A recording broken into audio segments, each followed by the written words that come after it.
ইমাম আবু হানিফা রাহিমাহুল্লাহ সম্পর্কে তিনি কোনো কিতাব লেখেন নাই। হাদিসের ক্ষেত্রে, তাফসিরের ক্ষেত্রে, ফিকহের ক্ষেত্রে কোনো বিষয়ে তিনি কোনো কিতাব লেখেন নাই। না হাদিসের কিতাব লিখেছেন, না ফিকহের কিতাব লিখেছেন, না তাফসিরের কিতাব লিখেছেন। কোনো শাস্ত্রে, না রেজাল্ট শাস্ত্রে, কোনো শাস্ত্রে ওনার কোনো খেদমত নেই। তারপরেও তিনি একটি মাযহাবের অনেক বড় ইমাম হয়ে গেলেন। আমরা ব্যক্তি হিসাবে একটু আগে বললাম ওনার মতামত, কিন্তু ব্যক্তি হিসাবে তিনি অনন্য। কিন্তু মাযহাব প্রতিষ্ঠা করার ক্ষেত্রে কিসের ভিত্তিতে ওনার নামে মাযহাব প্রতিষ্ঠিত হয়েছে আল্লাহ তাআলা ভালো জানেন। এই বিষয়টা আমার বুঝে আসে নাই। এই জন্য আপনাদেরকে বিষয়টা বলছি, একজন মানুষের কোনো শাস্ত্রে কোনো খেদমত নাই, তারপরেও তিনি মাযহাবের বড় ইমাম তাকে বানিয়ে রাখা হয়েছে।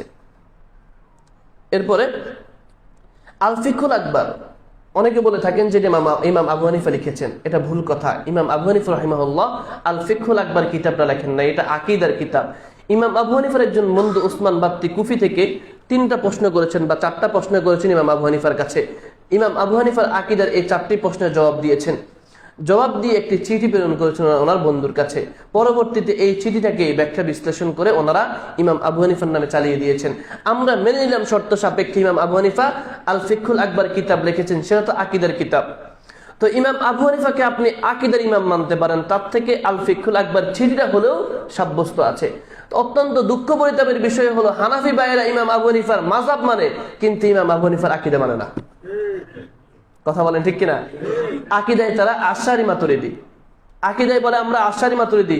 আশআরী একজন, মাতুরিদি একজন। ইমাম আশআরী উনি 73 কিংবা 76 বছর হায়াত পেয়েছেন। শেষ বয়সে এসে উনি, আগের জীবনে তো বহুত বিভ্রান্তি করেছেন, শেষ বয়সে এসে উনি 69 কিংবা 70 বয়সে এসে তিনি তওবা করেছেন। তওবা করে পূর্বের যত আকীদা আছে সবগুলোর উপরে তিনি রুখসত করেছেন। পরবর্তীতে তিনি সালাফি মানহাজ গ্রহণ করেছেন। এরপরে তিনি আরেকটি কিতাব লিখে গেছেন তার আকীদার উপরে, যে আকীদার কিতাব আলহামদুলিল্লাহ আমাদের শাইখ আবু বকর মুহাম্মদ জাকারিয়া সংকলন করে কিতাব রচনা করেছেন, সেটা ইনশাআল্লাহ আপনারা পাবেন ভবিষ্যতে। তো এই ইমাম আশআরী তার আকীদার উপরে তওবা করেছেন, ফিরে এসেছেন। আর আমাদের হানাফি ভাইয়েরা তার সেই আকীদা মানে। যেই ইমাম নিজের আকীদার উপরে তওবা করেছেন, নিজের আকীদা নিজে ফিরে এসেছেন, নিজের পূর্বের বলা সব কথা মিথ্যা বলে স্বীকার করেছেন, আর আমাদের হানাফি ভাইয়েরা মানার জন্য আর কিছু বলো না, ওই ইমামের আকীদাগুলো মানছে। বলে আমরা হানাফি মাযহাবের, কিন্তু আকীদায় আমরা আশআরী মাতুরিদি। আরে ভাই, মাসলাকে দেওবন্দি কত পরিচয় দেয়, আবার তরিকায় কাদেরিয়া, শাযেরিয়া কত তরিকা আছে। আর আমরা আহলে হাদিস দ্বারা সালাফিদের মধ্যে পার্থক্য হলো, ওনারা বলে আমরা মাযহাবে হানাফি, আকীদায় আশআরী মাতুরিদি, মাসলাকে দেওবন্দি, তরিকায় কাদেরিয়া নকশবন্দি, আছে না? আর আমরা আহলে হাদিসরা বলি আলহামদুলিল্লাহ আমরা আকীদায় মুহাম্মাদি সাল্লাল্লাহু আলাইহি সাল্লাম, ঠিক কি না?